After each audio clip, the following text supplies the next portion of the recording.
evening, everyone, and welcome to episode 51 of the Retro Spectives Podcast 2020 Mailbag.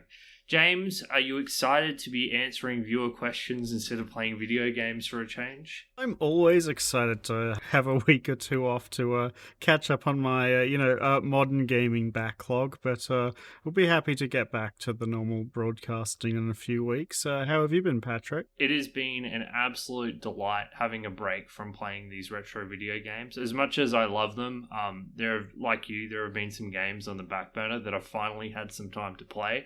I've been playing a lot of a game called Underrail that, as you know, I've been gushing to you about the last couple of times I caught up with you. And probably write a review of it when I'm finished, but it's one of those long, heavy RPGs, so I've got a while to go yet. What about yourself? I know the new WoW expansion came out, right? Yeah, and it's been a lot better than I had anticipated. I think this has been probably their best launch in, years at this point. I think they've done a really good job of incentivizing players to play a whole range of different and fun content.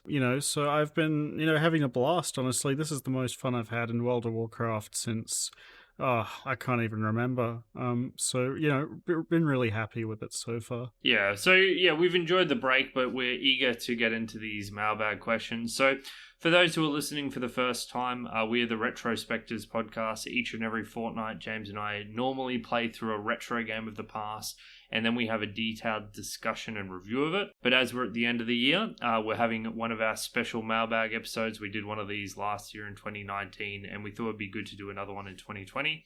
Basically, we have this pretty active Discord community where we get grilled for our taste in gaming, where we discuss modern games, old and new, and occasionally slip into degeneracy and talk about an anime show or two. Oof. But we try to avoid that as much as possible. Honestly, if you're listening to us for the first time on this episode, what the hell are you doing?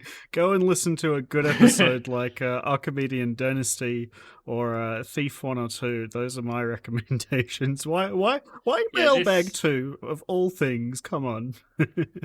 Yeah, this one's for the fans. So what we've done is we've taken questions from our Discord server over the past year, and over the course of this episode, we're going to answer all of them. Well, that's the plan anyway. So James, are you happy to jump right into it? Yeah, sure. So the first question we're going to start with is from a user called Vexus. He's got a couple of questions, but this first one is kind of interesting. So his question was fairly simple. It was, how do you view objectivity regarding games that you like? And I thought I would turn this question into a discussion James and I had off air on our previous episode, Dark Souls. It's become apparent that James and I have very different styles when it comes to reviewing games and the degree of objectivity that we strive for in reviewing games. So let me start by explaining how I view reviewing games, and then I'll give James a chance to explain his approach, and then we'll bounce off one another a bit, I'm sure. So my view when it comes to reviewing games is that subjectivity is implicit. Whenever you review a game, whenever you talk about a game, you are giving your subjective opinion on that video game. Because of that, I don't really care at all how other players might have approached the game. I don't care how critically acclaimed it is. I don't care what other people think of it. All I care about is giving the audience my opinion on the video game. And I think that I should have to give a good opinion. I think I should have to justify my opinion.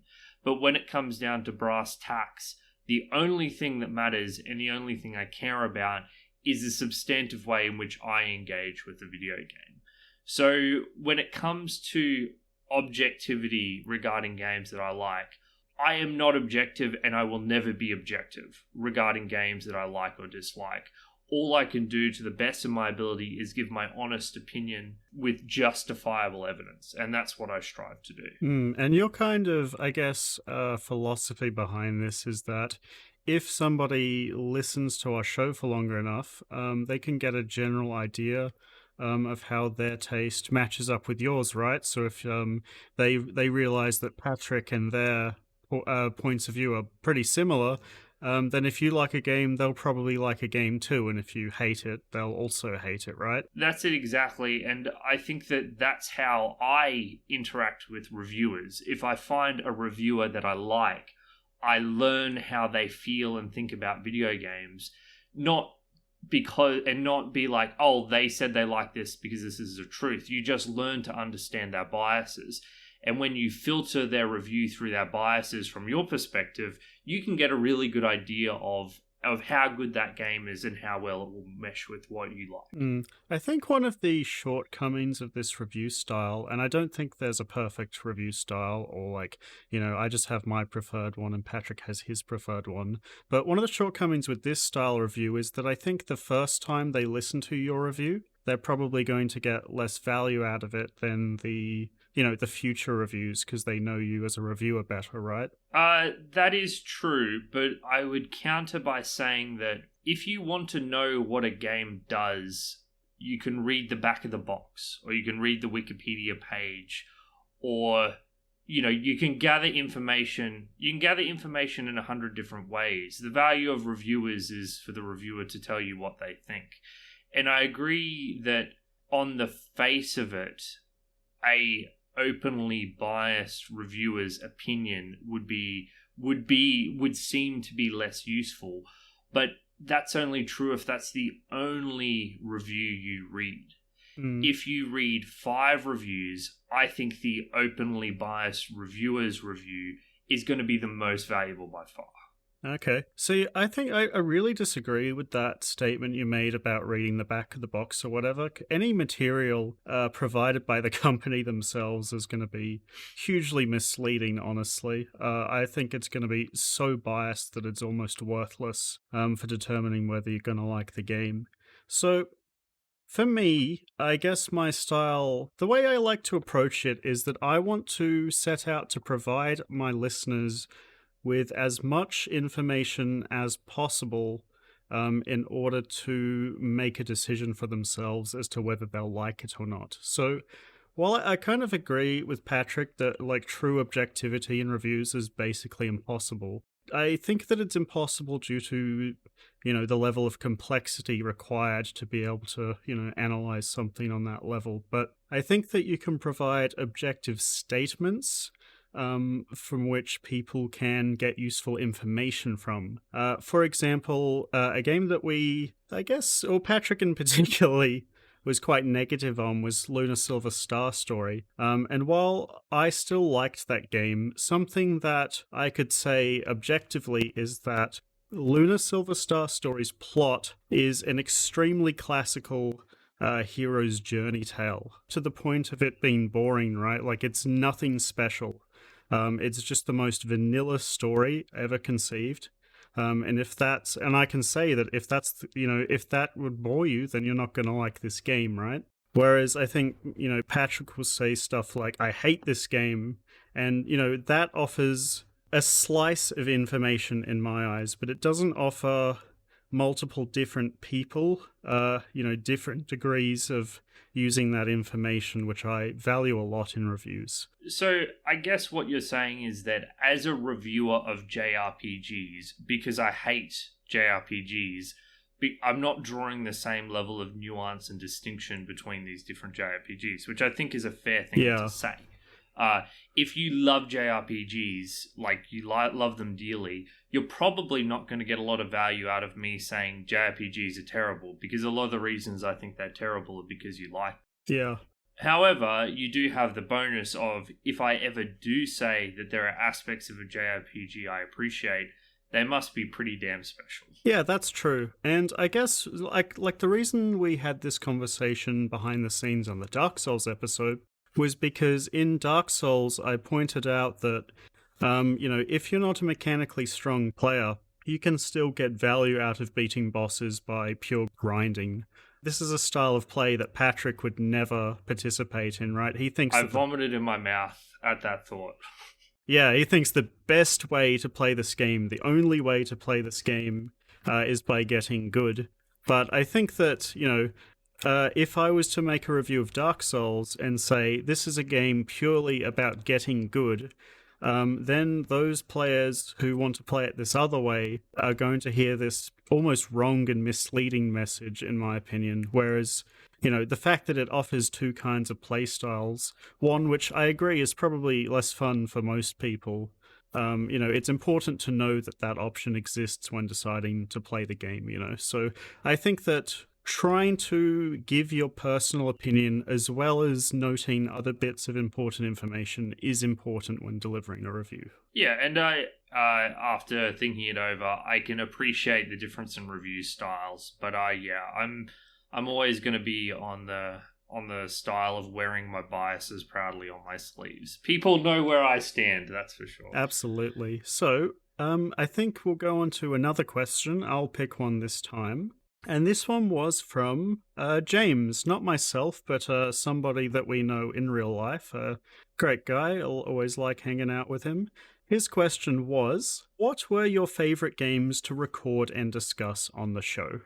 So Patrick, do you have an answer for this question? I've vetoed Dark Souls from this answer because choosing Dark Souls feels like cheating. So I deliberately haven't chosen Dark Souls.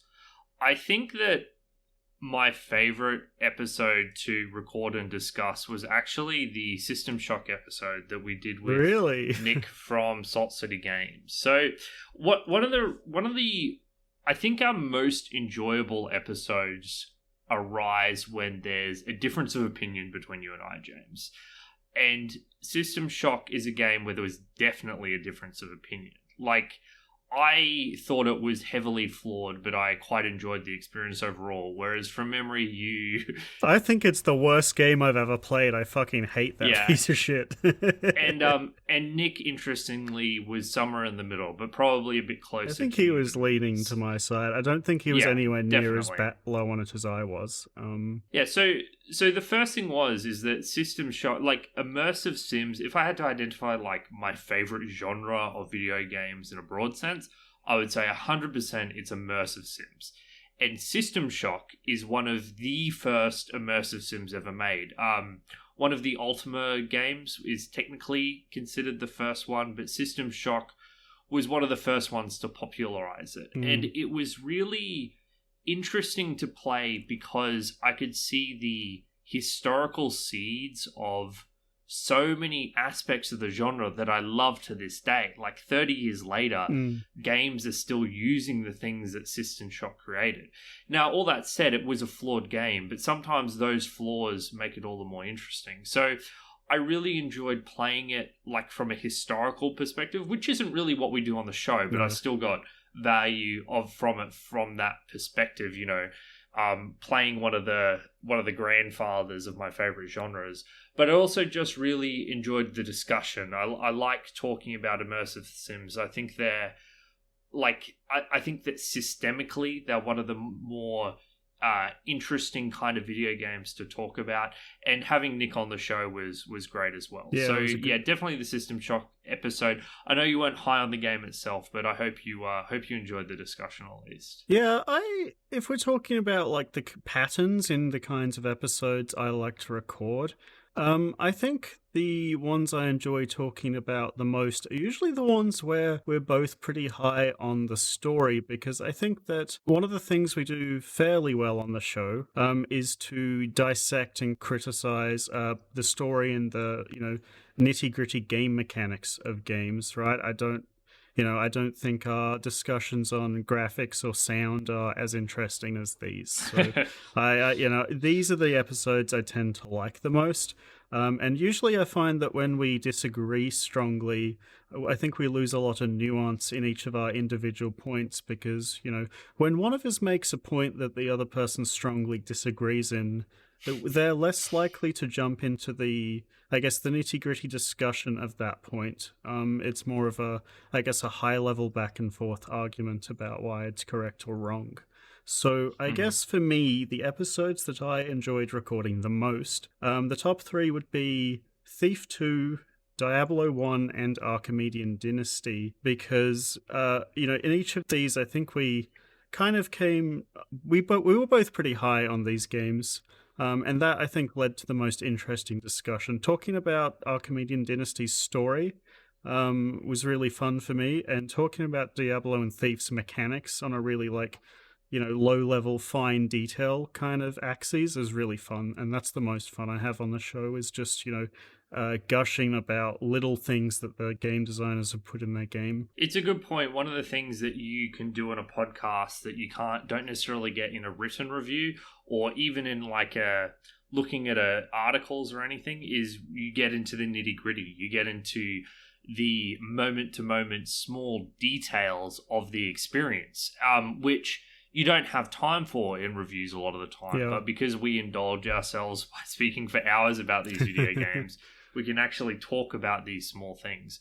And I agree with you that some of the best discussions we have arise from that. But yeah, I gotta say, I'm very much about the arguments.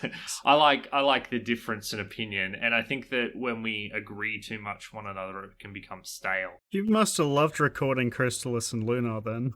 I mean, I didn't love the games, but yeah, recording it was a very cathartic experience. Yeah. I finally get to let all the anger go in one big go. So yeah, when we do agree, we can be a bit more calmer and rational about things. So it's got its upsides as well. All right, next question, Jimmy. Well, it's your turn to pick, Patrick. Which one would you like to lead with? We're going to go with Storm, also known as Drew.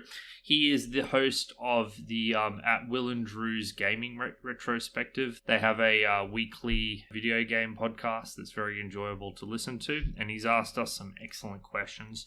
So the one we're going to go with to begin with is, if you had veto powers, what game would you use it on?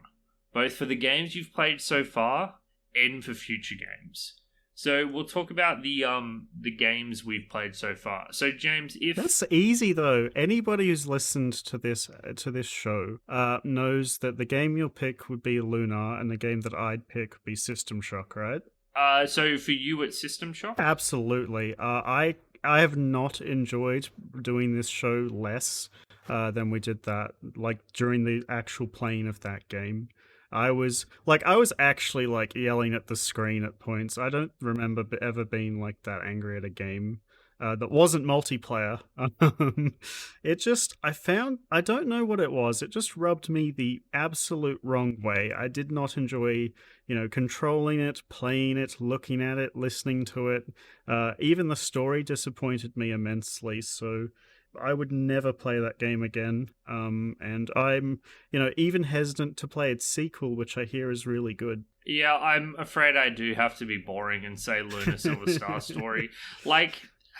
See, the problem is, because I went through our entire game catalog, and I was like, Crystalis was close, but Crystalis at least had, somewhat decent boss fights, and it had, responsive controls. And, yeah.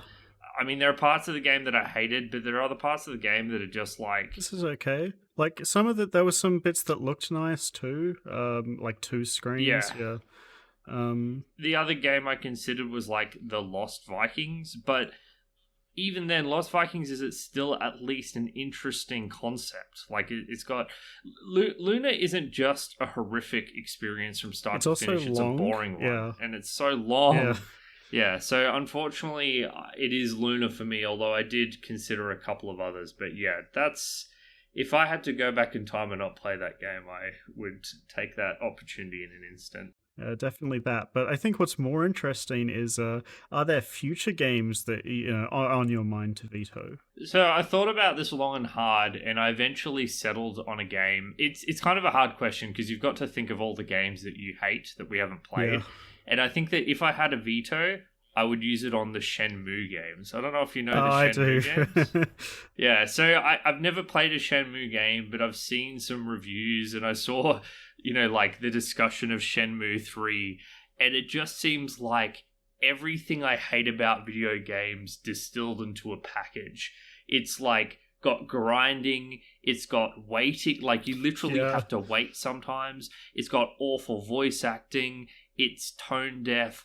I can't understand people who can say anything positive about these games at all. And if you ever made me play one, that's probably the moment my fist goes through my monitor and my computer's unavailable for a I have fortnight. been looking for another game for us to play, so I mean...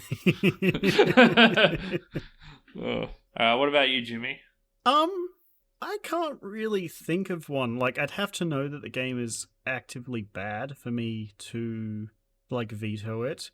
The one that's kind of jumped into my head, and I'm kind of sheepish about saying this, is actually the original Deus Ex, because I was originally, like, that's a game that I think one day we'll do for the show, and I, like, always thought, I was always really positive about doing it for the show until we played System Shock, and realized that maybe immersive sims aren't quite for me, and that, you know, there's this, like, I guess it's a very well respected game, and it's less the fact that I think I won't like it, it's more that I'm worried about being disappointed, I guess, because there isn't really a game that I'm just like super adverse to giving a go. It's just when I think about playing it, I'm really worried that I'll hate it, and I don't want that to be the case.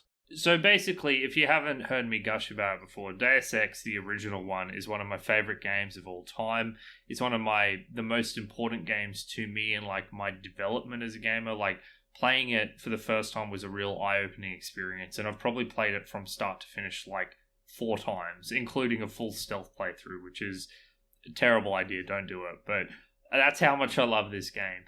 James, I don't think that it's possible for you to hate Deus Ex from what I know about you. If I had to identify like the one big change advancement from System Shock to Deus Ex, it's that you have diversity in play styles and diversities in ways in which you approach objectives.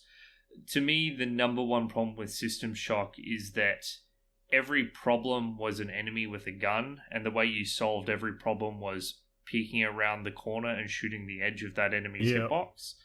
Deus Ex has far more sophisticated level design. It's got, you know, better RPG systems so you can develop your characters in different ways. It's got a better story. Now, the story is incredibly cheesy, but I kind of secretly like it because of it. You know, the whole concept of every conspiracy theory you can think of being true simultaneously is just quite funny, and it all works together. I'm kind of reluctant to do Deus Ex because I'm so familiar with it. Like I could play it, you know, from memory almost. But I think that you would enjoy like this. The improvements from the original System Shock are so significant that I don't think you can draw an ancestry, but it's so much more than System Shock offers. Is one of the games that you love to bits to the point where you think it kind of illegitimizes your review, right? Like I have these games, like I think if we were to do FF10 for the show, I don't know if I'd enjoy that because I cannot be objective about that game, or I cannot recommend it to people because I just grew up with this game and it's so, I guess, ingrained, influential, on the way that I view games. It's really hard for me to step back from that and give a proper discussion on it. So I completely understand that. I think I could do it, but the way I'd approach it is I'd kind of try to really actively take a step back and try and let you lead the discussion, because I'd want to hear what your experience was like and see if I can add bits and pieces to flesh it out. I think that my honest opinion is that Deus Ex has been improved upon since its inception, but I think it took a very long time to get to that point. I think Prey is like a better version of Deus Ex in a lot of ways, but it took like, you know, years. 15 to 20 years to reach that point. So for a long time, Deus Ex, I was like, yeah, Deus Ex is the best game ever made, and I was thinking that even as late as like 2010, but I don't think that anymore. I still think it's very good, but I've had enough time from playing it that I think I'd be okay. But yeah, we need to save that for episode 100, James. The special episode. Hey, you had a special episode for 50. You don't get a second one. It's my turn next, and I'd have no idea what I'd pick. All right, James, next question. So, moving on, this is another question from our Discord user Vexus, so thank you for another one. Do you have any video game or console purchasing regrets? So I don't have any console purchasing regrets. I've only bought a couple of consoles in my life, a PS2, a PS3, and a Switch. And every single time I've been pretty damn satisfied with them. I bought the PS2 and PS3 like a generation late. Yeah. And so by that time they had huge game libraries, and they both provided games that weren't available on PC. And similarly with the Switch, I think it's a fantastic piece of technology. There are certain games on it that are just excellent, like Into the Breach. I'm a big fan of that on Switch. But I do have one massive video game purchasing regret that upsets me to this day, that I fell for the hype. Juicy. And that is Duke Nukem Forever. So Duke Nukem 3D was probably my favorite game ever until I played Deus Ex. I played that game so much. Duke Nukem 3D it's so different from the other Doom games because it tries to create realistic environments for you to kill the monsters in, basically. So the level design was phenomenal, and the verticality of the level design and exploring the levels was incredible. So I was super excited for the long, awaited sequel to what I thought was Duke Nukem 3D. And instead you got this linear, drab, poor piece of shit video game that I quit after 3 hours after spending, $60 on it. And I've never been so disappointed and upset in my life. Duke Nukem 3D is a game we could do. I'd like to play that at some point. I remember having a go at that and quite enjoying it. Like you, my video game purchasing regret also comes from this place of being hyped for a sequel and being immensely disappointed. And that game is Dragon Age 2. When I was on holiday with my family in England one year, I remember my mother buying me a copy of Dragon Age from a store and being very excited to play it when we got home to Australia. So I had this copy of Dragon Age Origins, in my travel case for like 2 weeks before we got home, and I just spent every night reading through the game manual and being super excited to play it. And then when I got to play it, it was a fun game. So, I had this really, really fond memories of playing Dragon Age Origins. And one of the things I really loved about it was that the game let you explore, this vast world, and you could go to all these different places like the Elf Forest and the Dwarf Mountain.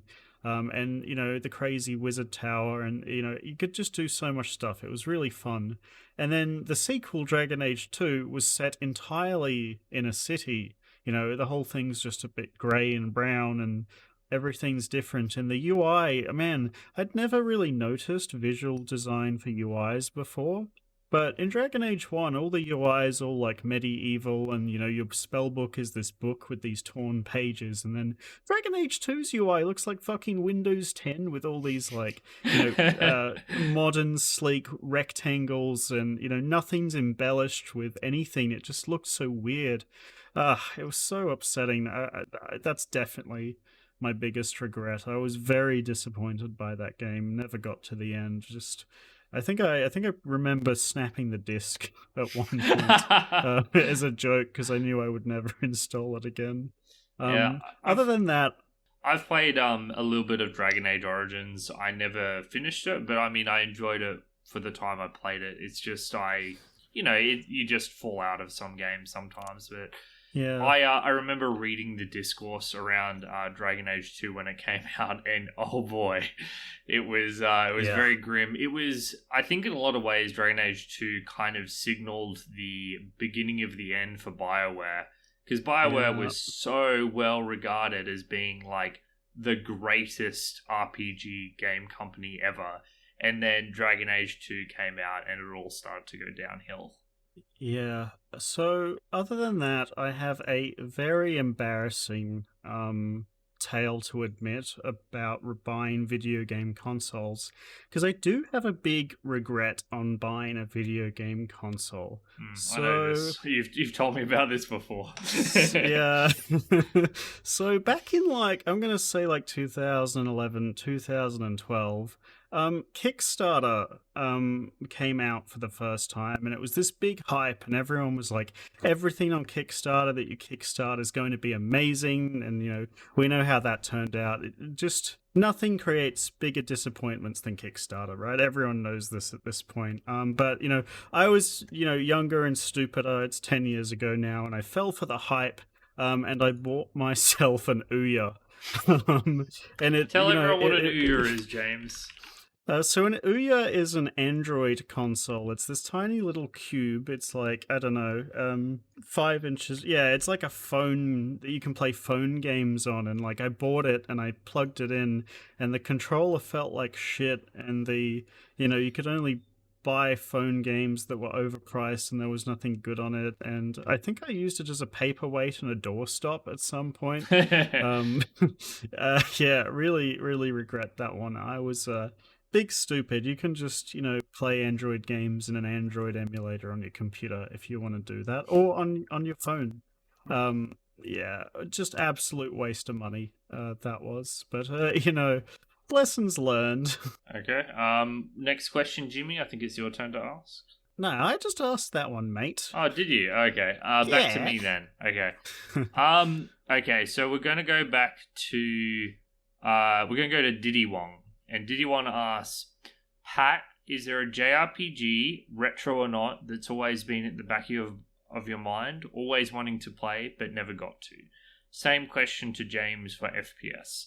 So the origin of this question is that I like complaining about JRPGs, and James has complained about a couple of FPSs, although not nearly to the degree that I whinge about JRPGs. When I complain about FPSs, it's because you always pick them, and I'm like, I want there to be variety on this show, and you'd pick so many that'd be like, I can't pick FPSs now because then, the density will be too high. But I don't actually have a big bias against the genre.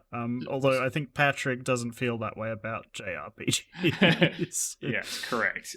But James, is there any FPS in existence that you're keen to play that you've never actually played?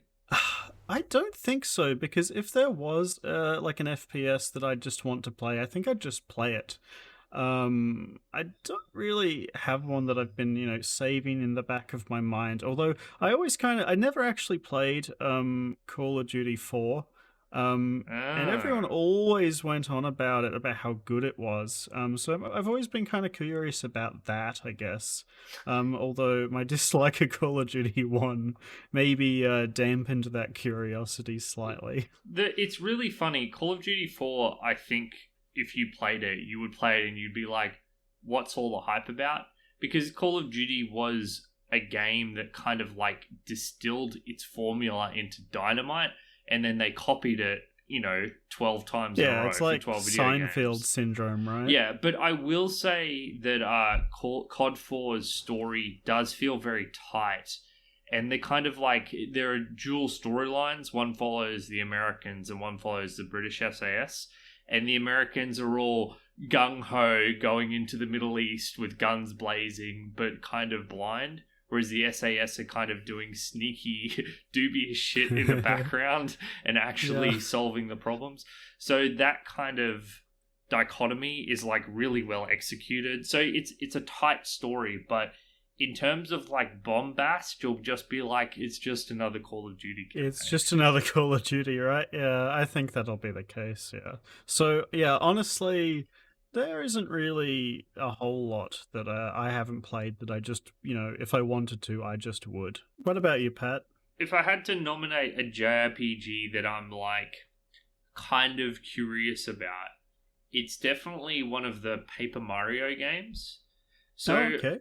I've heard so many good things about Paper Mario. People are really high on it. They say the gameplay is kind of simplistic, but it also doesn't look as grindy. It looks kind of simple and maybe a little repetitive, and that they're insanely charming and entertaining and filled to the brim with jokes. Does that mean that in reality, if I sat down to play it, I'd love it? Probably not. But if there's a JRPG that I would, like to check out, like to know more about, like to give a go, it's definitely a Paper Mario game. And I know that there are heaps of them, so I wouldn't know which one to do. So apparently all of the new ones have a very negative reaction from the fans of the series. They're quite a bit, I guess, different and dumbed down from what I've heard, whereas the first two, specifically the one on GameCube, I think people love to bits. Okay. So, definitely be a game I'd like to pick. I think the second one's a bit long, maybe the first one too, but I wouldn't mind trying to squeeze it in there at some point. Honestly, I thought you were going to mention Persona 5. You've brought that up a couple of times of having a passing interest in what it's like, mainly due to the visual style and stuff like that. Yeah, so Persona 5 was on my shortlist, actually, when I was considering this question. I was considering Earthbound, Chrono Trigger, Persona 5. But the thing about Persona 5 is it's so long. Well, it's so long, and also I just think that the fact it's so anime, and that's kind of it is. Yeah, and I think that for a lot of people that would be endearing, but it would never be endearing for me. It would be irritating from start to finish, and I would be sick of it immediately, and I cannot see in any world where I would like these characters or they would grow me. Although one of them, I have to say, from what I've seen in YouTube videos, looks hilarious. Have you played Persona 5 games? Yeah, I've finished it. Yeah. There's this character, and listen, I haven't played it, I've just seen snippets, and he seems obsessed with painting or something, and you can go on dates with him, and he just seems, I don't know what his name, who's that? Yusuke you're talking about, yeah. He just seems completely self-absorbed in his super niche interests. And I thought I think that's the sort of stuff that I think, well, maybe this game's alright and quite funny. But I think that the reality of playing the game would end up being too much for me. So Paper Mario's lighter touch might end up being better. Yeah, I can see that. I think you would get very very bored of the writing very fast. Honestly, not the strongest suit of that game. I think some of the smaller stories it does really well, particularly the very first story arc and one of the ones in the middle. But I think the overarching plot falls very flat.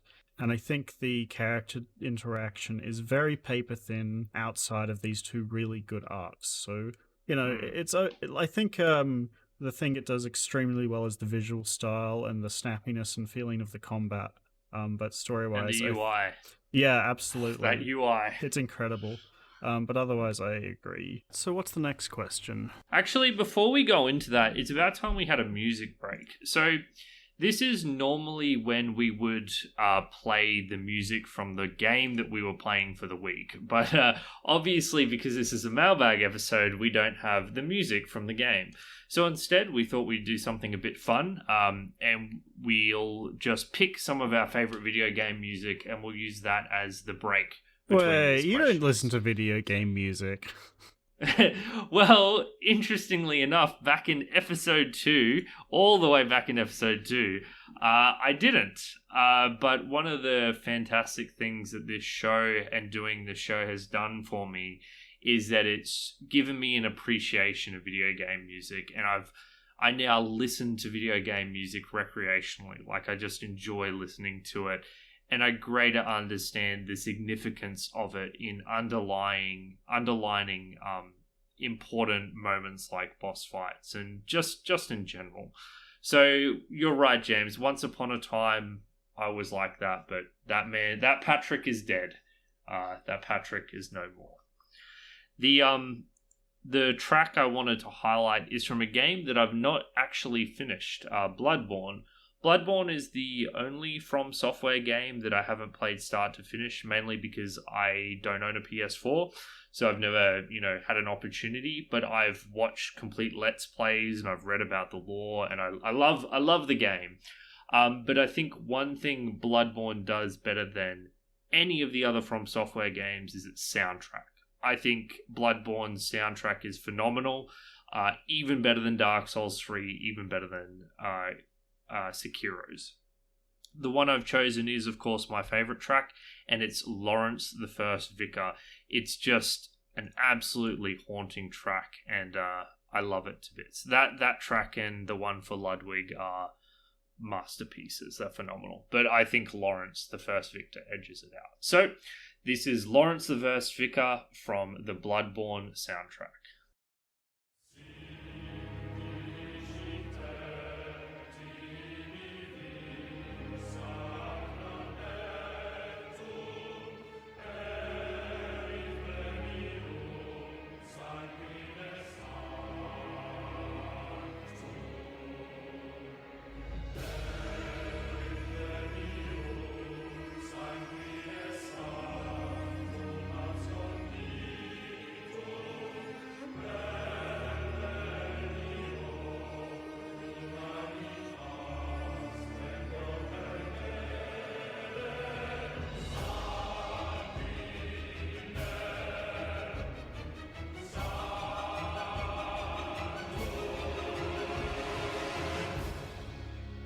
That was Lawrence the Vicar from the Bloodborne soundtrack. I actually also quite like it and the rest of Bloodborne's music. I think it is some of From's best. So this next question comes from one of our really active Discord users, Made a Mimo, who we get some great discussion out of. And his question was, what was the worst game you've played outside the podcast? And I think that our answers for the previous question, which game you regret playing, kind of comes from a place of disappointment rather than being, on balance, the worst games we've played, at least for me. So did you have a game you hate more than Duke Nukem Forever, Patrick? Sorry, let me think a bit, because I might be able to come up with another answer. So James, you start and I'll have a bit of a think. What's the worst game you've ever played? So for me, Dragon Age 2 is the game I hated buying the most because it represents such a big disappointment for me, but I don't think it's actively the worst game played. The worst game I've played, which I would kind of, talk about, technically and how finished it is, how well everything works, is actually a game Patrick wrote an article about quite a while ago now, and that game is DayZ, which I also regret buying. So I bought DayZ on the hype that it was this weird game, where you could run around for hours and then just die and have all these cool experiences. I bought the game, played for about 2 hours, didn't see a single player that entire time. The zombies in that game did not attack me or attempt to attack me. I fell through the floor like 3 times. And I just, at the end of it, I was like, why am I playing this? This isn't a game. This is like a walking simulator without the story. And unfortunately, I'd played it for long enough that I couldn't refund it, which was disappointing. But it was an unfinished, buggy mess that had no gameplay from what I could see, and absolutely no value. I just did not understand why people were talking about this game. So at what stage in its life cycle did you play the game, just out of interest? It would have been within like a couple months of people talking about it, I feel like. Because I ran around on this beach for so long, picking up ammo, and then I just closed the game. I didn't find another player. Maybe I logged into a dead server or something. I don't know. So DayZ is, I think, one of the most fascinating games ever made. But it's more fascinating as a story and the way people conceptualize the video game than it is as a game in and of itself. Because when this game first released, it was like this very mysterious time, because you would hear all these snippets and stories from, YouTube videos and gaming journalists writing about it. And it was like discovering a completely new genre of video games. No one had any idea what the hell was going on. You'd play with people and you'd yell friendly into your mic, and you would team up with other random players you have no idea. You kind of wander around and you just get into these dynamic gameplay experiences. But the problem was that people were playing the game wrong. And as soon as people figured out how to optimize playing the video game, which was to shoot on sight, the game started to fall to pieces, and it could no longer as you said, James, it was an unoptimized buggy mess, which was worth tolerating when it was an exciting new fresh sort of thing. But once everyone was on the level of the kind of gaming experience it was revealed to be a very shit video game, a terrible one. Still incredibly influential. Yeah, I mean, it definitely was, but that bit you said about it being an incredibly shit video game, oh, I agree. I have never seen it as anything else, unfortunately. And that's a problem, because basically it was the ignorance of the broader community that allowed it to be and appear to be so much more than it was, because it was so new and fresh and exciting.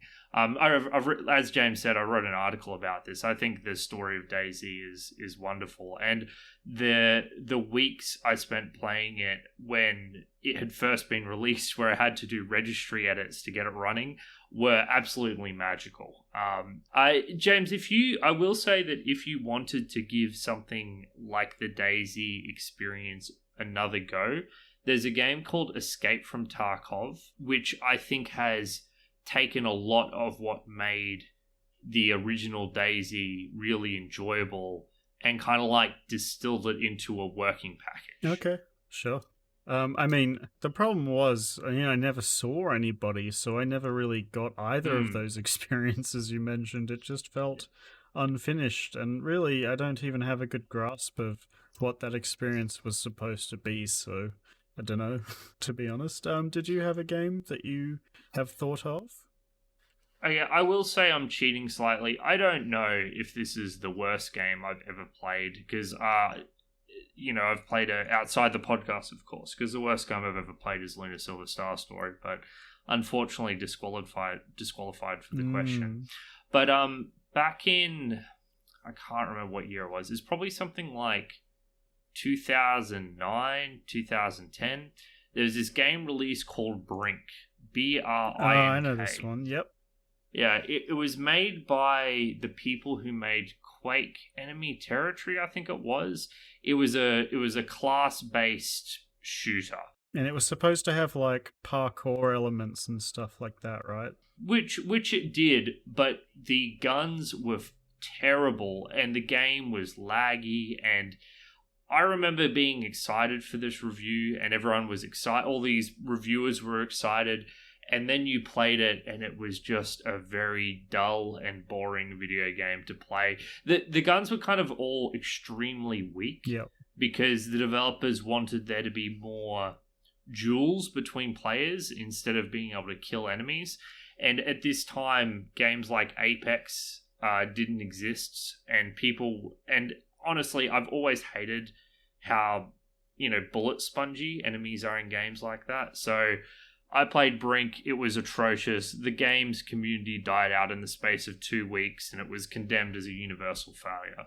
So yeah, that game was just a complete blank, a complete failure, when so many people were hyping it up as, the next evolution to Counter-Strike. I remember playing this online shooter for many years, called Combat Arms. I think it's like a Korean Nexon-owned FPS.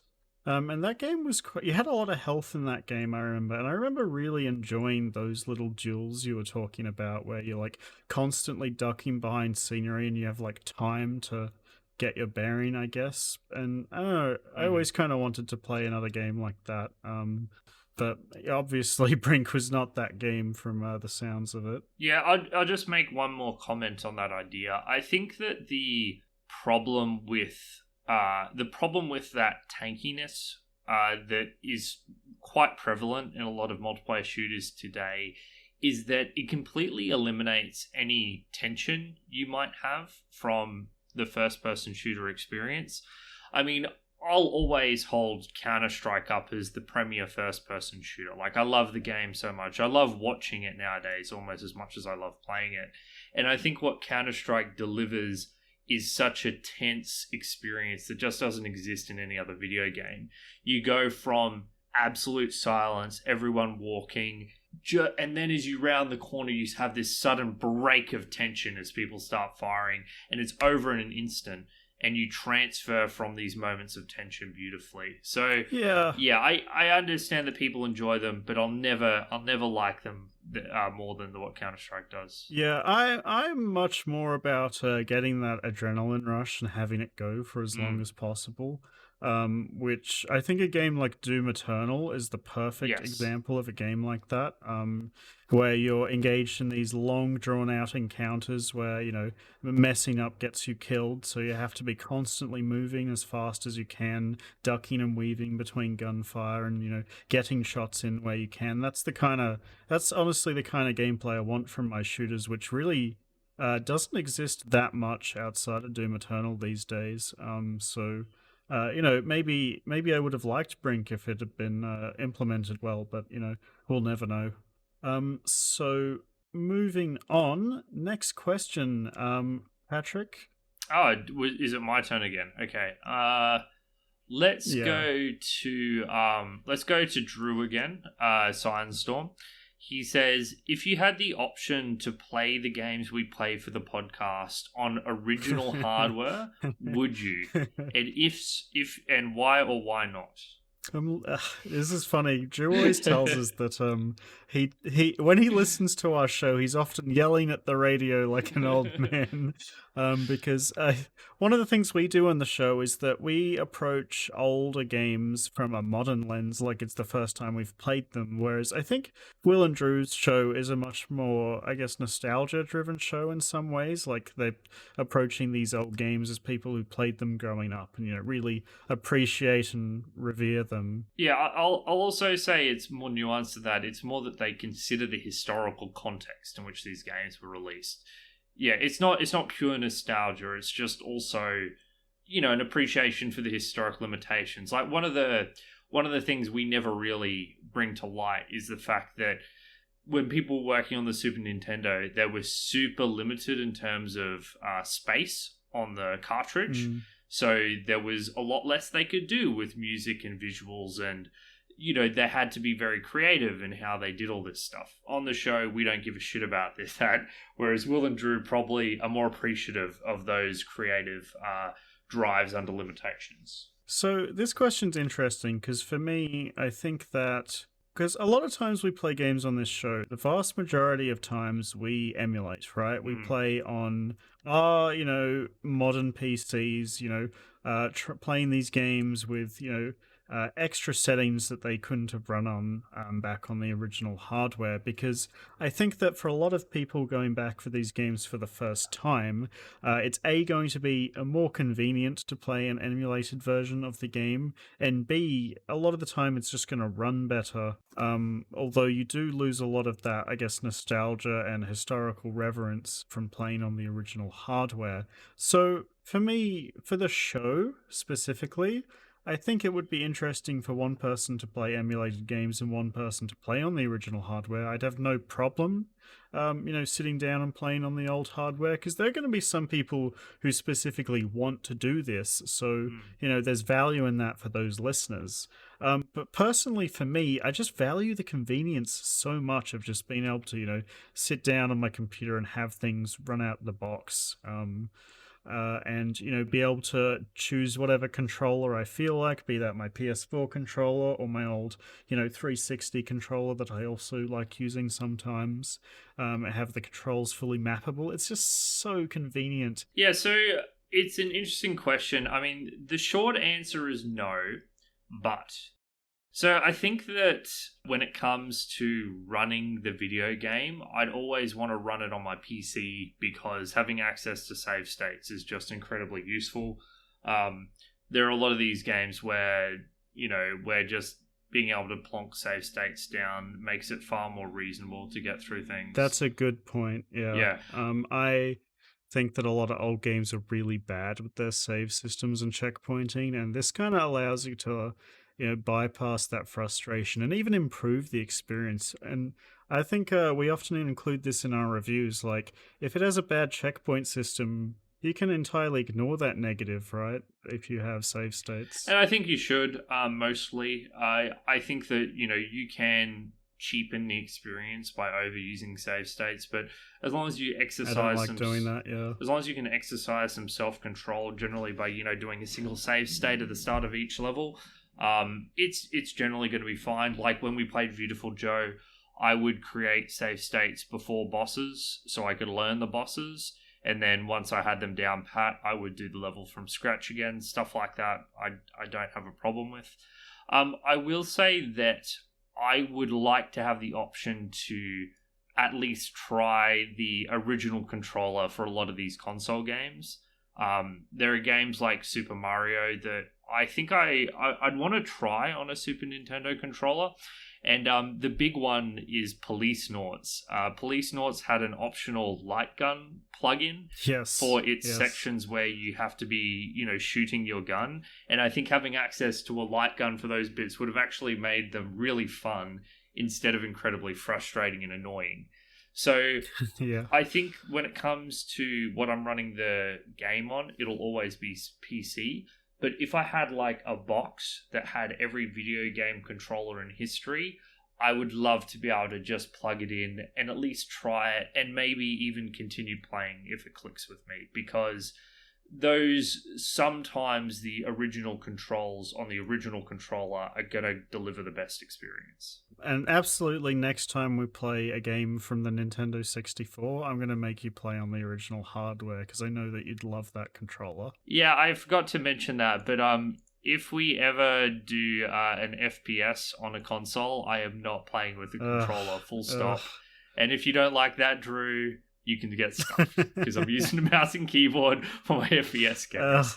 Full stop. Just trivializing these console games. I'm happy to entertain it for any other games, but not first person. Don't worry, Drew. I also think he's a barbarian. Alrighty. So, moving on again. This one comes from Hexady, who we also know in real life. Which game did you play that felt the most dated, and why? So, I guess in terms of how they controlled or graphically dated, or, just the general design of the game. Patrick, what did you have for this one? So I browsed through. I think the game that feels the most dated is, unsurprisingly, the oldest game we played this season, and it's the original Castlevania. I think there are a few things that stand out to make the experience feel dated. The first one is the point system. It's got a point system. The points don't do anything, but it's just there, which is obviously a relic of these video games, kind of moving away from arcade sort of systems to home systems. But the bigger thing is the way that the controls and axes of movement didn't really match up with the challenges that were presented to you. Castlevania has very limited ways to control your character. You jump up and down, you jump in a specific arc, and when you move off a platform, you don't have any momentum, you just drop like a rock. But you're constantly being assaulted by off-screen enemies, and particularly a lot of the boss battles, if you don't cheese them with holy water, just put you in positions where it feels basically impossible to avoid taking damage a lot of the time. And I say that with the understanding that there are people who are good enough at this game that they can go through without taking damage. I accept that. But for mere mortals like myself, it just feels clunky and it feels bad when you take damage. And I would contrast that to something like Hollow Knight. And Hollow Knight is a game that I've played a lot and loved to pieces, but it's a game where I would say that your moveset and abilities and control match the challenges in front of you, except for perhaps the absolute optional late game challenge, the Absolute Radiance, which deliberately stymies the ways in which you can move. But that's like an ultra late game challenge that is created for a specific purpose. So yeah, Castlevania, I just wish you had better control over your character, because I think if you did, it would be a lot more fun. And I think that that's what you see in the successors to Castlevania throughout the years. Yeah, I also had that on my short list, but ultimately the game that I settled on was The Lost Vikings by Blizzard. The thing that really stood out about this game was its entire lack of checkpointing. The fact that its save system used like a level skip code instead of having, like a dedicated save slot, so you had to write that down on a piece of paper or look it up every time you wanted to play the game again.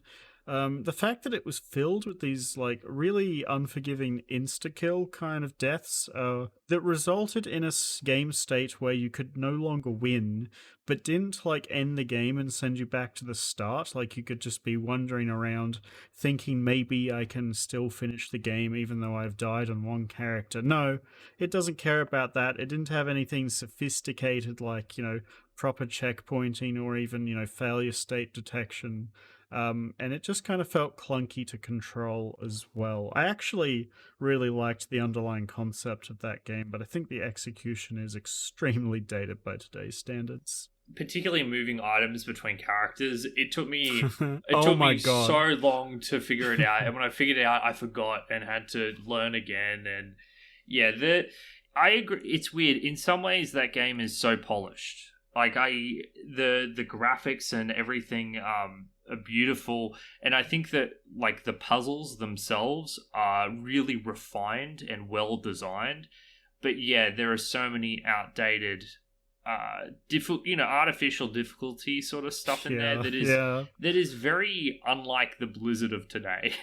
Blizzard began by making brutally difficult games before tapering off a little bit as time went on. I mean, no, now Blizzard games are always difficult. Warcraft 3 is actually a fairly challenging RTS, but certainly that was a difficulty that was more earned.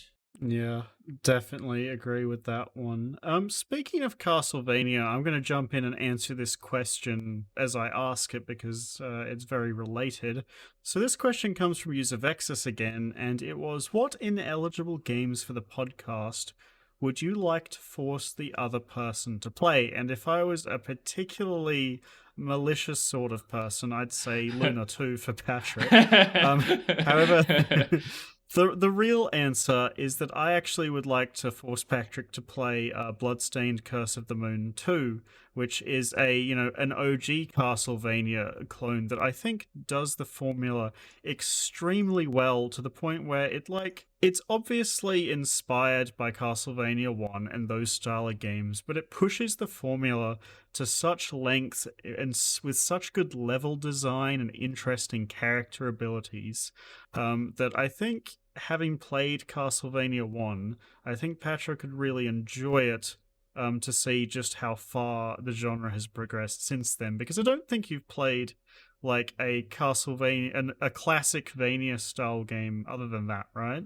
No. I mean, once again, I've played lots of Metroidvanias at this point, but they're really sequels to Castlevania Symphony of the Night, not the original. More, I played a bit of Shovel Knight. I know it's not Castlevania, but I've kind of always bounced off those more classic restrained fighty platformery sort of games. But what you've said sounds intriguing. I don't think I'd hate to do it. The main, I guess, thing that you'll notice immediately is that your characters have very restrictive attacks, like how in Castlevania Simon has this whip that attacks exactly like in front of him and in a little line, and you kind of have to like attack enemies with this in mind by, jumping properly or spacing properly.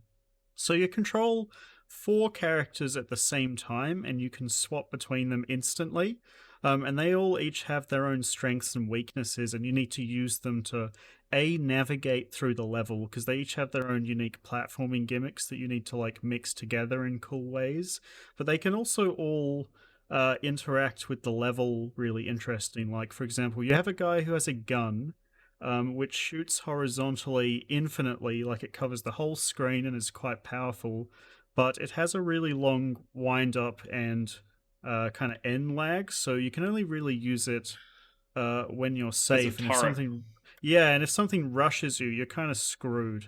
Whereas like the character that just has the regular sword is much faster, and they each have their own unique items that they can find in the world too. It's really interesting.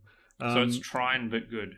Yeah, I kind of put it that way. One of the characters is like your healer, And she doesn't have much health, but she's strong in combat, and that kind of gives you this interesting risk-reward, because when a character dies, you go back to the last checkpoint with all your characters except that one, and, eventually you lose all your characters and have to start again from the last checkpoint without a health.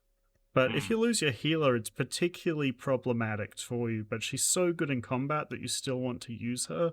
There's all sorts of little stuff like that. I think you'd really enjoy it. No, I mean, I gotta say, I don't think I'd mind giving it a try. Of course, the problem is always one of time. But time. yeah, but maybe for a special.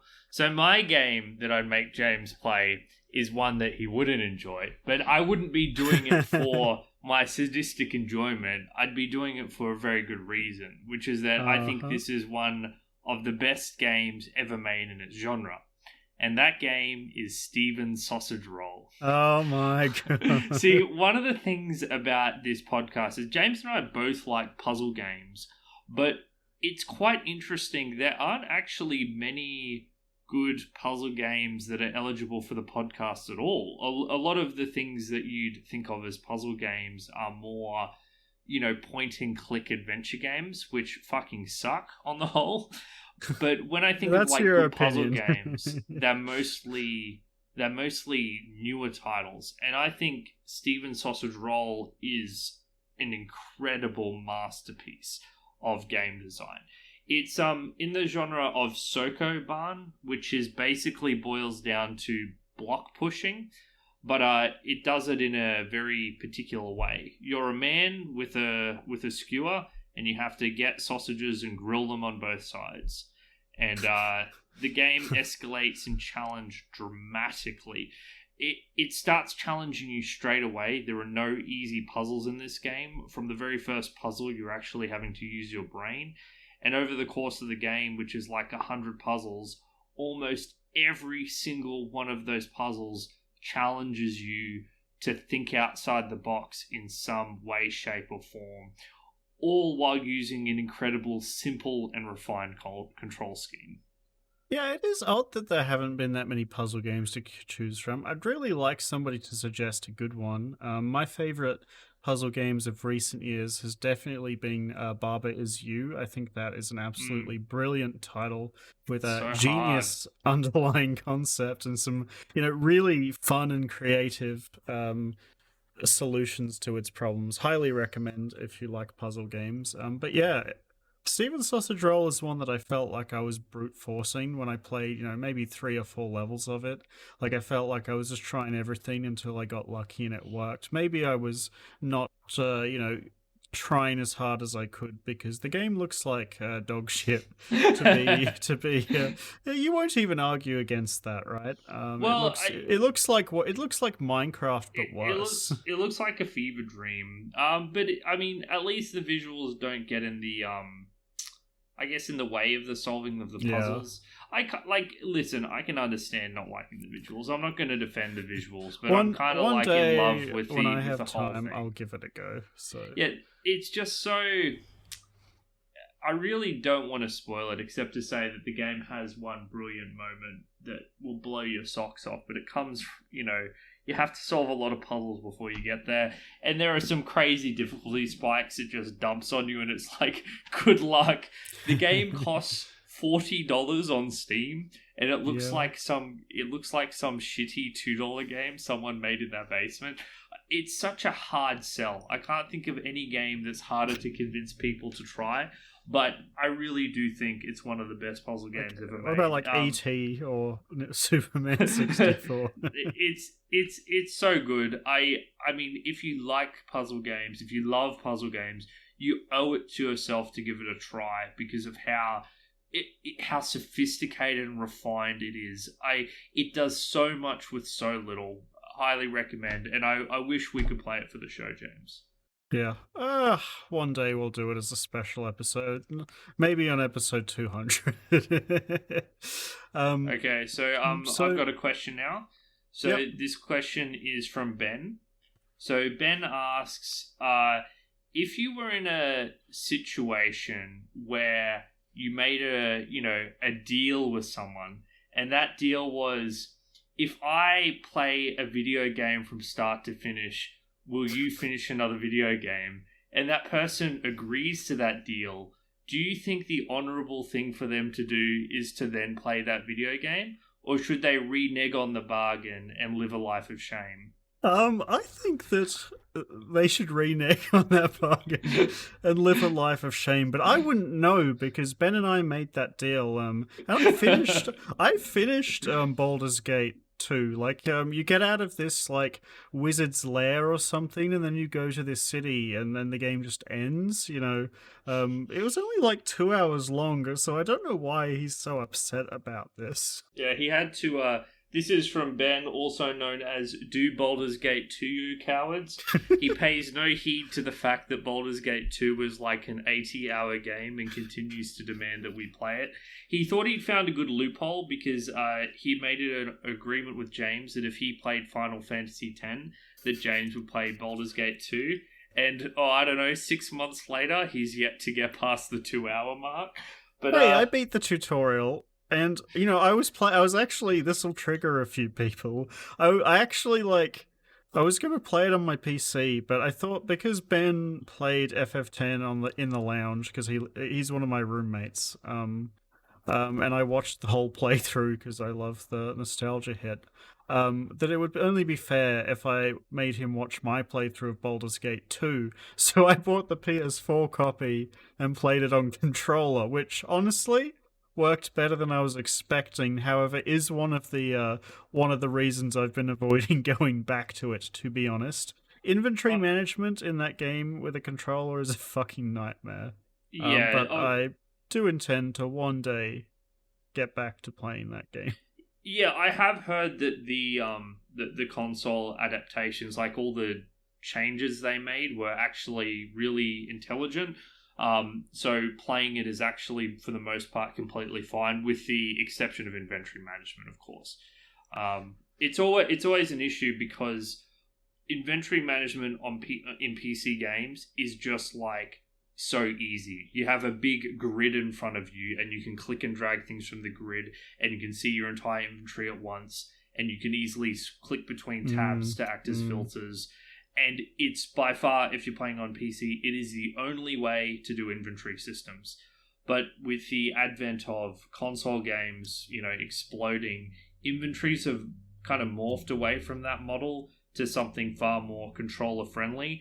But every time I lose the ability to clearly see everything at once, I want to rip my hair out. Yeah. I remember when I first saw the Skyrim inventory, I wanted to cry. It's just the worst thing ever. I never remember that being that bad. It really is. I didn't like Skyrim, but I never was upset by the inventory, although I did play it on PC, so I don't know. But in short, to answer Ben's questions, I think people should absolutely renege on their deals. Like, it's just, you're losing free real estate if you don't do it. It's the value option. So to continue, I'm going to hit back at you with another Ben question, because obviously Ben can't ask serious questions to save his life. How many more JRPGs can the podcast survive? Can you give us an exact number on this, Patrick? Maybe in hours? To say, or... like, you think this is a joke question, but it absolutely is not. So I've thought about this because Ben asked this quite a long time ago, and I think what it boils down to is what JRPG are we doing? Because if you suggest another JRPG that is like Lunar Silver Star Story, I do not know if I'll be able to complete it. Like, in all honesty, that was the worst game ever. However, James, if you can pick reasonable JRPGs, I think I can stomach continuing to do. But what counts as a reasonable JRPG in your mind? Like Pokemon, would that be okay? It's basically this. So, a good question. Like, I'm defining it very vaguely. I think if I wasn't, if I hadn't played a lot of Pokemon in my life, Pokemon would be horrendous and I'd hate it. But at least Pokemon has... Really? Well, okay. When you think about the challenge that Pokemon presents, you're just kind of rolling your face through the game, right? You're just... I know that the modern games are a bit more complicated than that, but they're generally very, very easy to get through, right? Yes, yeah. But at least Pokemon has diversity in how you approach the experience, like choosing and crafting a team, even if it ultimately doesn't matter, is still enjoyable, and watching that team grow and everything is cool. If I had to define the number one thing I want from a JRPG, I guess that the thing that made me upset other than about to not Luna, play it, of course. well, the thing that made me upset with Luna more than anything else is how every battle was the same from start to finish. Like, it was always the same. It's a turn-based game, so there's no reflexes of any kinds required. The only way you engage your brain with this game is in terms of what's my decision-making process when it comes to approaching these fights. There was no decision-making process. You just used the same attacks and abilities for hours, and like literally thousands of times.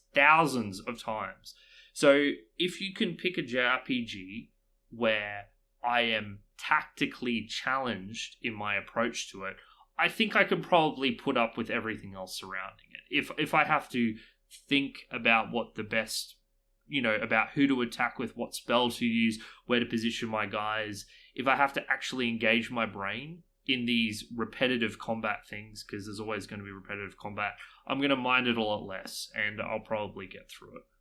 Yeah, I think if I do pick one next, it's probably going to be between like Earthbound or Chrono Trigger.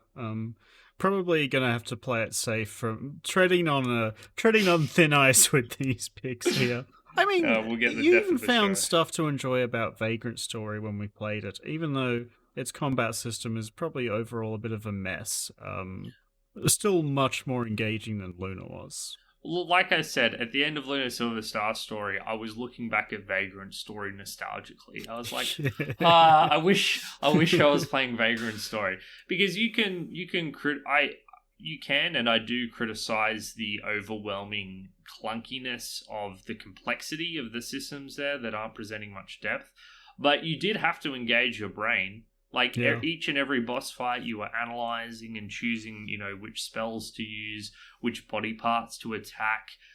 You had to learn the rhythms for the different weapon types. You had to, line up your... there was stuff going on that was engaging you. Yeah. So honestly, as much as I hate to admit it, if you can find a game that's at least as good as Vagrant Story, I can probably put up with playing that. Many more in Patrick's future. All right, so moving on from Ben's meme questions, let's have a much more serious question, which is from another user from our Discord, Axelon. Why have you not done Earth Defense Force yet? And the answer is, fuck spiders. Let's move on to the next question. So for me, the first answer is I didn't actually really know much about this game. I've seen Bruno talk about it before, but it's not really a game that's on my radar. So I went and did my due diligence, and I watched some gameplay footage of it. The first couple of EDFs look shit. I'm sorry, Bruno, but they kind of look incredibly repetitive, where you're just kind of endlessly holding down your trigger, shooting your gun at these giant creatures. It looks like the kind of game that, might be fun for an hour or two, or might be fun to play co-op with your buddies. But those early Earth Defense Force games, after an hour or two, I can imagine me just completely zoning out and being bored out of my brain. I will say I watched some footage of one of the newer ones. I watched a bit of number 4 and 5, and it seemed way more interesting. Like, you were in these semi-mech suits with jetpacks, and there was more weapon diversity, and the movement seemed improved. So it's possible the newer Earth Defense Forces greatly improved on the formula, but on face value, looking at those early games, I don't think I would enjoy them very much. Yeah, one of my roommates actually played one of the recent ones recently. I didn't join him and the rest of our friends in playing it due to fuck spiders, But they all really loved it. They thought it was a great time. They said there were like hundreds of weapons to use and like all sorts of weird stuff happening. So if I could get past my arachnophobia, which was sorely challenged by the Dark Messiah episode, then wouldn't mind giving it a go either. For the record, I know we said on the episode, but how the fuck are the spiders in a 2004 game, or whenever that game released, so scary? They are easily the scariest of any game I've played. Like, most of the time, I'm like, they're just video game spiders, I don't care. But in that game, they made my skin crawl, dude. I was like looking at my keyboard, sprinting through the cave to get out of that shit. Really. Did I tell you I did a sequence break to avoid one of the caves? No. It took me like 10. Yeah, there's a bit where you can kind of see the next, like you're up on the side of a mountain, yeah, and you can see the next wooden shack, and if you just jump down directly to it, you die. Like, it gives you fall damage because you're not meant to go down that way. Yeah. But I figured out a weird rope arrow, and I kind of surfed up the side of a cliff a bit and landed on the rope arrow. And I was able to... And I did that all because I didn't want to go back into the cave with the spiders. Yeah. I just completely... And then my save broke and I had to reload again. But, I tried. Yeah, the game had this, like, romance system where you could choose one of the two characters, and my choice was entirely because one of the choices involved saving one of them from this spider queen. I was like, fuck that, you're dead, bitch. Not worth it's like, it. No. All right, Patrick, I think it's time for a second music break. We've been going on for a little while now. I guess we'll continue the trend of you picking random video game tracks that you've come across over the past few months. What did you have in mind for us next? James, I feel spoiled that you let me pick 2 tracks, and I'm not going to let you down. Really, honestly, we're recording this post the episode because we forgot to do it, and I just can't be bothered, Patrick, so hey, right on any reason you're not being bothered, I still feel spoiled. I've never got to pick 2 ever, so excellent. So this one is another one I've stumbled across in my video game music listening journey. It's from a game I will probably hate if I ever play it, Final Fantasy 15. And it's called Apocalyptus Noctis Dramatic. I believe it's of one of the final boss fights in the game. But oh my god, I mean, I don't even know what the moment that this music is meant to underlie, but it's just so epic, and the way the choirs overlap one another. It's a truly masterful piece of orchestral music. So, Final Fantasy 15 OST, Apocalypsis Noctis Dramatic. Enjoy.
That was some music from Final Fantasy 15, which I'm not even going to try to say, but it was quite good, and I do agree with Patrick's enjoyment of it, I guess. Yes, you admitted that I have good taste in video game music. Mission accomplished.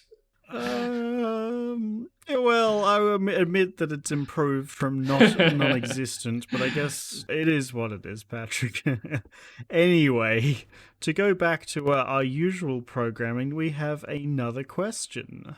Okay, so now that we've got all these shitty, non-real questions out of the way, it's time to get to the real question. What's your favorite sandwich? This is the most important question of the episode. So, my favorite sandwich is one from a shop quite close to my house. Patrick has been there with me a couple of times. And my favorite sandwich is a salami, pesto, and Swiss cheese on Turkish bread, which I think is absolutely delicious. Salami and pesto being some of the foods I love the most. And it all just kind of like works together really well to make a really enjoyable, wholesome, and filling meal. You know, that is an excellent one. I'm going to be quite boring. I think that my favorite sandwich ever is a BLT on Turkish, and I'll specify that I like it with cheese, so it's like a BLCT, I guess. And it's best enjoyed with lunch, as a lunch sort of thing, as opposed to a breakfast thing. You want lots of bacon, a little bit of lettuce, a little bit of tomato, but really you need heaps of bacon. That bacon needs to be nice and crispy, and the Turkish roll needs to be well toasted. It can't be like bread. It needs to be nice and warm, so the cheese melts over everything.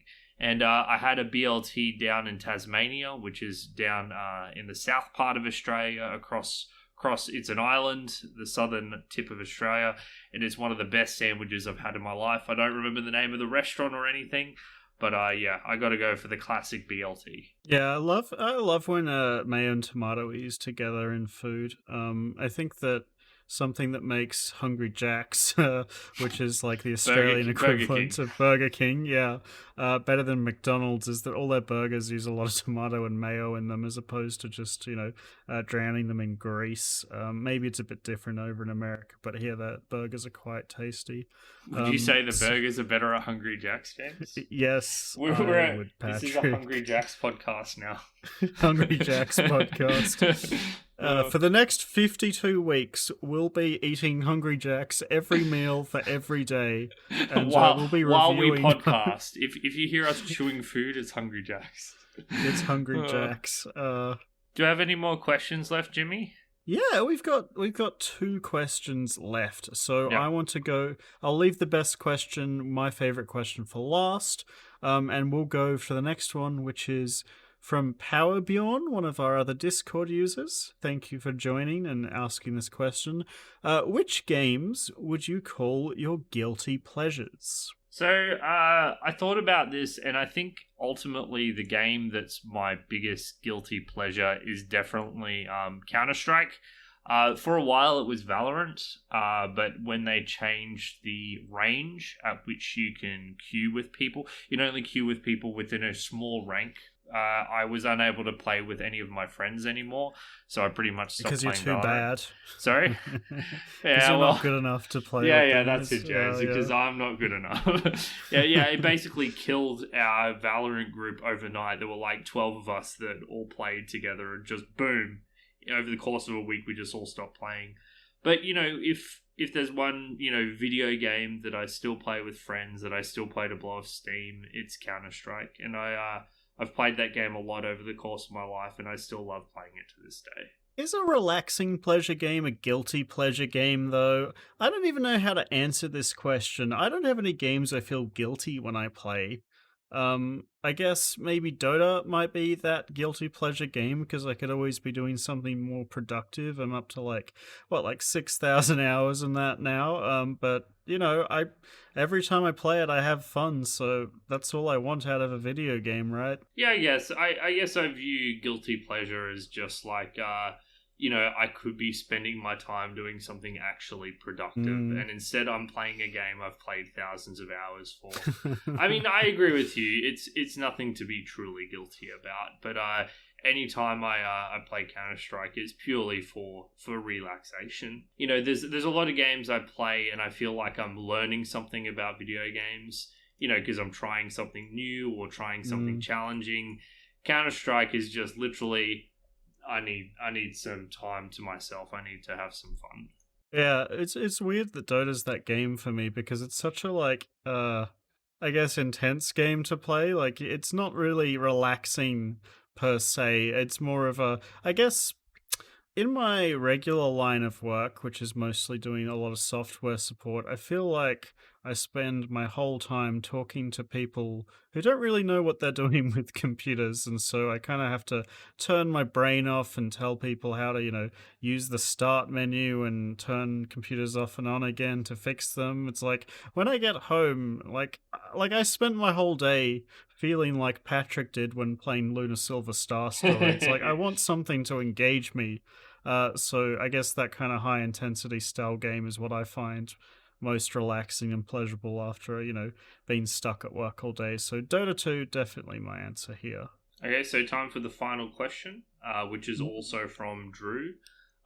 What do you consider the golden age of gaming and why? Okay, so this is one I've got kind of two answers to. But the first answer is roughly around when games were getting more sophisticated, but before the internet was as prevalent as it is today, and you could have those like water cooler style conversations with people where games were weird and mysterious, and like you and friends down the street figured out like all these weird things that nobody else knew about, and everyone's dad worked at Nintendo and that kind of thing. I really liked that period of time. Now I think a lot of the mystique has disappeared with the rise of the internet, with everything being so readily available for you to search. One of the things that really attracted me to Dota originally, funnily enough, was the fact that it was such a wild west of a game to begin with. Nobody knew what they were doing in this damn thing. And nowadays, things get figured out quite quickly. And you don't get those like long periods of creativity that are possible when things are I guess a little less solved as readily as they are today. Yeah, so do you have a specific time period in mind? I guess that would be like late 90s, early 2000s. Late 90s, yeah, I guess 1998 had so many good games like Ocarina of Time, Metal Gear Solid 1, stuff like that. So I guess around 98 would be probably my pick for my first answer. What about you, Pat? So I've picked a similar time period, but for slightly different reasons, because I would say that, growing up, I was always a PC gamer. And to me, the glorious rise of PC gaming is roughly from about, 96 to 2004, that kind of period, where you saw all of these incredible PC games rise to the top. Games like real-time strategy games were really big in this period. You saw all the Red Alert games and Warcraft 3. The immersive Sims genre, as I said, System Shock 2, Deus Ex, the Thief games. Even games that I haven't played a lot of. Like one of the ones that I do want to one day actually properly investigate is Morrowind, Elder Scrolls Morrowind. I've played a lot of Oblivion and Skyrim, like so much Oblivion and Skyrim, but Morrowind was always, I just missed out on that one.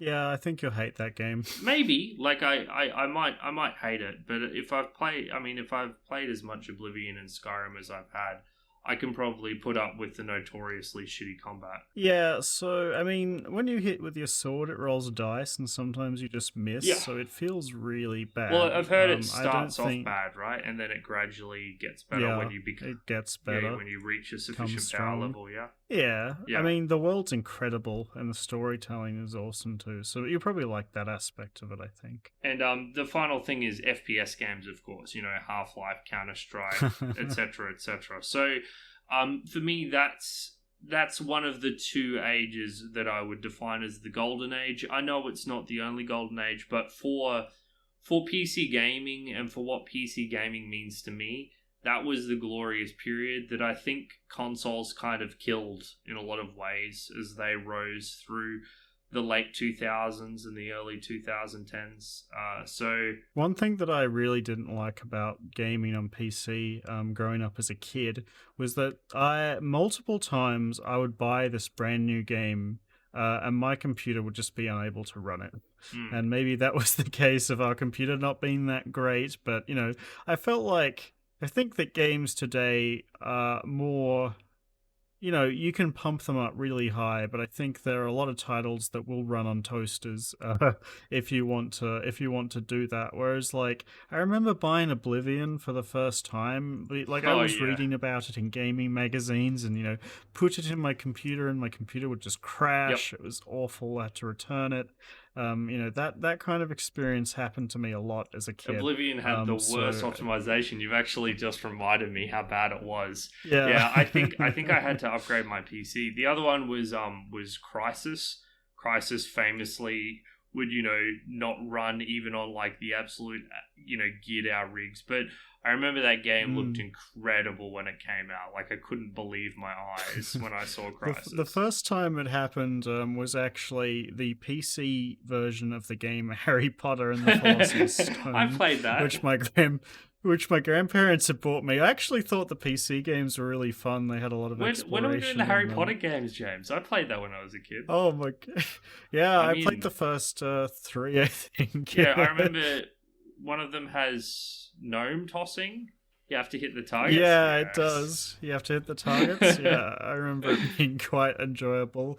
I'd be happy to play them again. I remember in the first game there's this spell Flipendo that your character learns, and when I was a kid, we didn't have headphones to play our PC games with. We had like physical speakers that we'd turn up.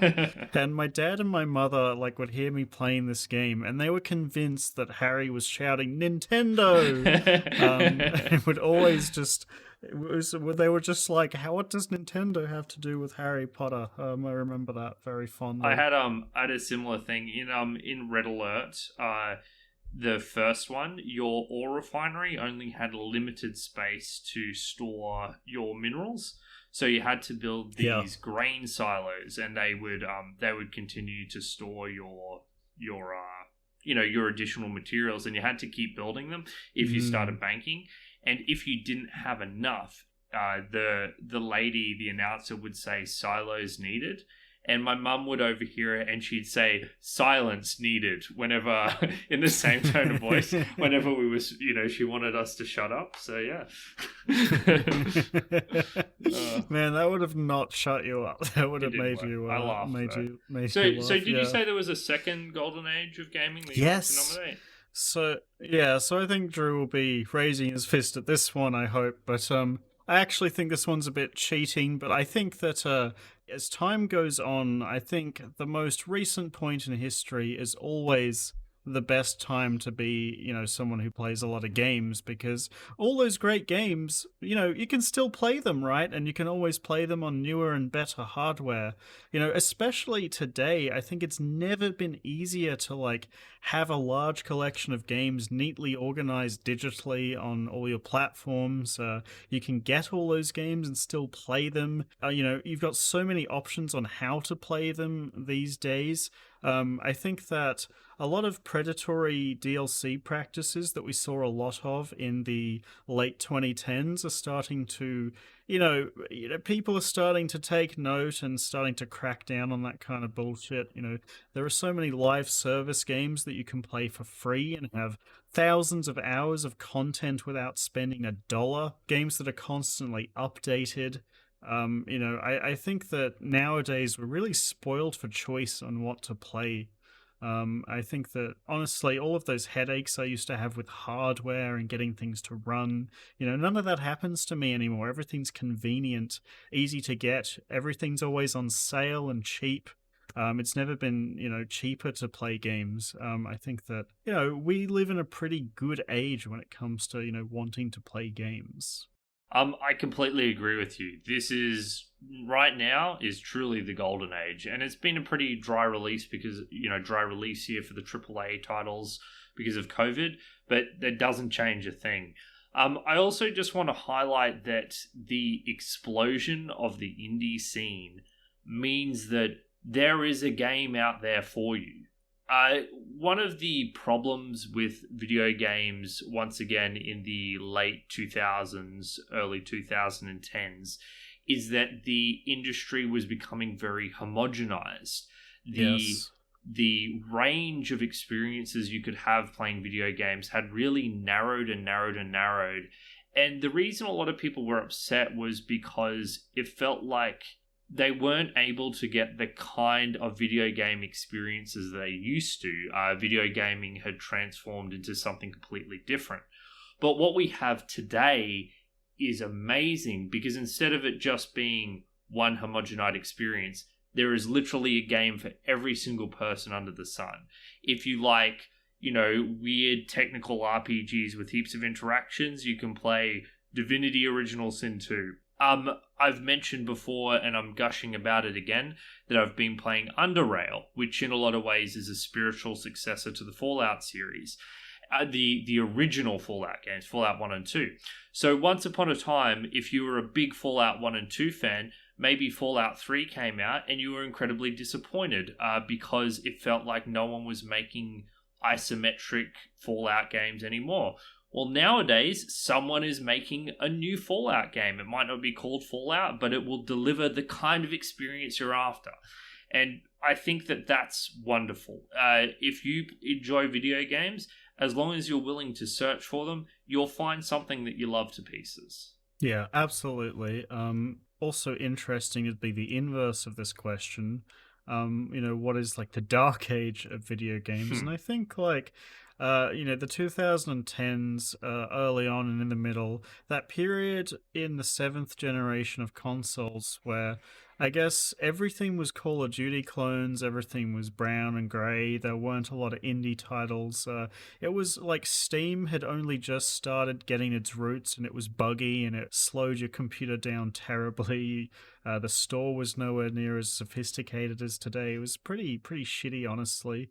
And it wasn't as easy to get those older games and just play them like you can now. So I don't know. I'm really happy with how things are going at the moment. Yeah, the pre-Dark Souls era was dark indeed. Yeah. Well, honestly, Dark Souls is one of the games that changed the industry. I know you were ragging on DayZ before, but DayZ changed the industry because it showed that there was a hunger for something that was just completely alien and ridiculous and incredibly hostile to the player. And it kind of, those games and other games of that ilk started to change how, I guess, developers thought about video games, and it opened their eyes to new possibilities. So, it's easy to forget, but the video game Braid, I remember there was like an Xbox arcade special where the Xbox store promoted these 4 indie games, one of which was Braid, and that was only in like 2008. Like, Steam did not have thousands of indie games getting released every day like you see nowadays. It was like you'd get 1 to 3 games a week if you were lucky. Yeah. So yeah, we live in such a different world to 10, 15 years ago, and I think it's easy to forget that. It's easy to forget that our options used to be so limited, and now they're just pouring out of every pore. Man, some people complain that there are too many games coming out these days, and that is such a non-issue. Like, the Steam store can get as bloated with garbage as it can. Like, I don't go there to to find new stuff. There's a search box, and that's all I need. More options is always a good thing in mind, even if that option isn't something you'd ever pick. I think that criticism has some validity because there should be some kind of garbage filter. It's like, oh, this was made by 2 people in the space of 2 weeks and it's a hentai game or whatever. You should be able to get rid of that shit from the Steam store. Having it there does create a discoverability issue. But your broader point that the Steam store isn't where I find games anymore is true. Like, I can't remember the last time I naturally discovered something on Steam, whereas I used to do that all the time back in 2010. Oh, I actually discovered a visual novel during the Halloween sale that actually ended up being really enjoyable, Raging Loop. I thought that was fantastic, but like, other than that, it's been a long time since I've just seen something and been like, wow, I haven't heard of this before. But I guess I'm pretty, tuned in with a lot of news these days, so it's pretty rare for me to not know of a major release. Yeah, so that just about wraps it up, Patrick. That was the mailbag episode of 2020. Yes, thank you so much, everyone, for the questions. They were a delight to answer. Thank you so much to everyone on our Discord for all the engagement, and thank you to everyone this year who has listened to any of our episodes. At the end of the day, you're the reason we record these episodes, and I just love talking about video games. We're so happy to have you here with us on this journey. We are, of course, the Retro Spectives Podcast. My name is Patrick Arthur, and I was joined today by James Turlings. You can find all of our content on our website, which is rspodcast.net, which has links to all of our social media stuff, with the most important link, of course, being the Discord server itself. If you haven't joined, please do. We'd love to talk to you about video games, or we'd love to have you simply listen in as we type furiously at our keyboards at one another. So that does it for episode 51. Let's talk a little bit about what's coming for episode 52. So we were tossing up what to do for episode 52 because last season we did a Game of the Year episode. So we've decided not to do that. We think that Game of the Year episode was a little bloated, a little long, and we kind of rehashed ourselves a bit too much. So instead, for episode 52, we're going to be doing our Lessons We've Learned episode. And we'll come up with a snappier title in time for release. But instead of just talking about every single game we've played in different categories, James and I are going to highlight some specific points of discussion or specific interesting video game mechanics. We're going to talk to you guys about the things that we care about from the games that we've played this year. Yeah, there's some interesting questions that don't quite fit into the episodes dedicated to a specific show, to a specific game. And I've got a couple for myself that I'd like to discuss in a bit more detail. For example, we played a lot of stealth games over the past year, so I think a bit of a deep dive onto the whole experience from start to finish is in order. And a lot of other little tidbits that don't really fit very well elsewhere. So, I'm looking forward to this a lot more than I was looking forward to our best of episode, but I think we'll also include a little recommendations at the very end for people who don't, pick and choose the episodes they listen to for which ones we think, were the best of the bunch. But I don't think it'll be anywhere near as bloated as it got last time. Yeah, absolutely. We'll have a quick recommendation hit, but we thought about it, and we want to be talking about the things that interest us the most, and I'm sure you guys will find it the most interesting as well. So that's episode 51. We hope you guys have enjoyed it, and we'll see you next fortnight for the lessons we've learned. Adios. Thanks for listening, guys.